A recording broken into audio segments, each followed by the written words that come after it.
नमस्कार। चलिए, बिहार में जो अर्ध इनकाउंटर का जो सिलसिला शुरू हुआ है, फिलहाल वो सिलसिला जारी है। आज निशाने पर हैं ये मैनेजर राय जी हैं, देख लीजिए इनका तस्वीर। पटना का आदमी तो चिंते ही होंगे, दीदारगंज का आदमी तो और चिंता होगा इनके, लेकिन इनका ऑपरेशनल एरिया था खगौल। रितलाल यादव के बड़े गुर्गों में एक गुर्गे हैं ये, समझे ना। मतलब ऑपरेशन रितलाल जारी है। जमीन कब्जा करना, पिछले 2020 में वो डॉक्टर साहब को ही मार दिया था।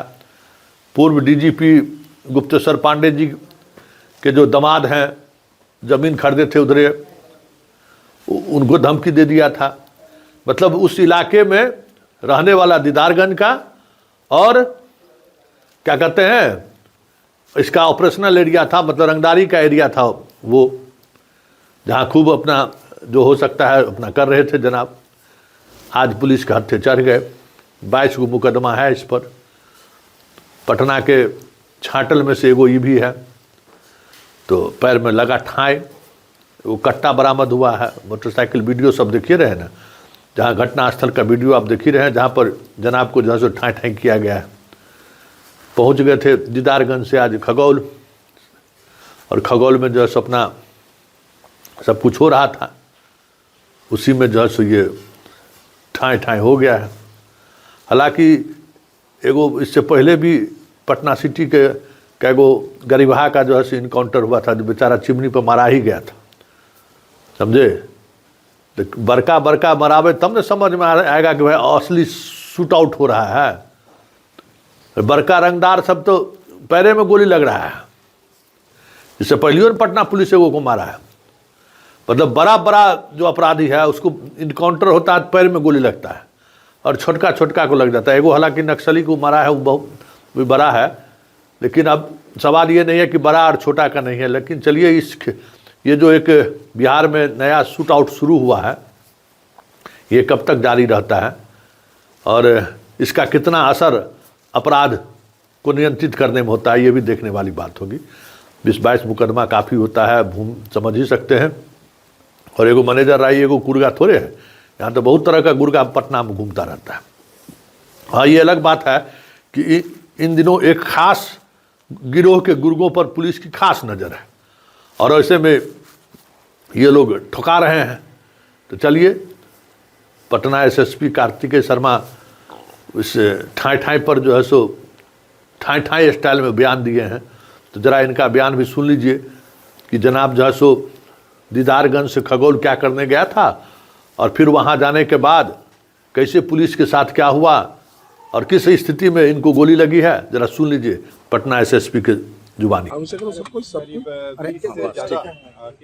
आप सबसे आगे रखिए, बन गए और लूट और आर्म्स एक्ट के भी बहुत सारे केसेस हैं, हत्या के कई ज़्यादा केसेस हैं, और अभी ये कई केस में वांटेड भी था। खगौल थाना में ही एक केस में इस पर एफआईआर भी लगा गया था, इस पर इनाम भी डिक्लेयर किया गया था, और इसके पीछे कई दिनों से पुलिस लगी हुई थी। इसमें हम लोग को एसटीएफ की मदद भी मिल रही थी, और उनके सूचना के तहत हम लोग जानकारी मिली कि वो इस क्षेत्र में आया हुआ है। इसमें योजना बना के चारों तरफ से घेरा गया और तलाशी शुरू की गई। जब तलाशी शुरू की गई तो ये जब आ रहा था, देखा कि पुलिस की चेकिंग चल रही है, उसने भी भागने की कोशिश किया। भागने के क्रम में जब पुलिस पीछा कर रही थी, उससे बताया गया कि सरेंडर कर देने के लिए, परंतु ये इस गली में यहाँ पे घुस गया और अपनी स्कूटी से छोड़ के भागने की कोशिश करने लगा। क्योंकि ये बहुत सारे हत्या केस में वांटेड भी रहा है और भाग रहा था, तो पुलिस के द्वारा जवाबी कार्रवाई की गई। इस व्यक्ति के द्वारा 2 गोली फायर किया गया था, और पुलिस की जवाबी कार्रवाई में भी 2 गोली फायर किया गया। उसको पैर घुटने के नीचे गोली लगा, गोली लगने के बाद वो यहाँ गिर गया। पुलिस के द्वारा तुरंत उसको अपने कब्जे में लेकर इलाज के लिए हॉस्पिटल भेज दिया गया, जहाँ एम्स का इलाज चल रहा है। ये खतरे से बाहर है, और पुलिस के द्वारा काफ़ी अच्छा से काम किया गया, और अपनी जान परवाह नहीं किए बिना भी जो थाना अध्यक्ष हैं रंजन के द्वारा बहुत ही बढ़िया से काम करते हुए एसटीएफ के सहयोग में और एसटीएफ के साथ मिलकर एक बड़े अपराधी को पकड़ा गया है, और जल्दी ही हम उन लोगों पे चार्जशीट वगैरह करके ट्रायल करा के सर, पूर्व डीजीपी के दामाद से भी रंगदारी मांगी थी इसने। इसमें बताया कि इस पे कई सारे केसेस थे, 20 से ज़्यादा केस हैं इनके ऊपर।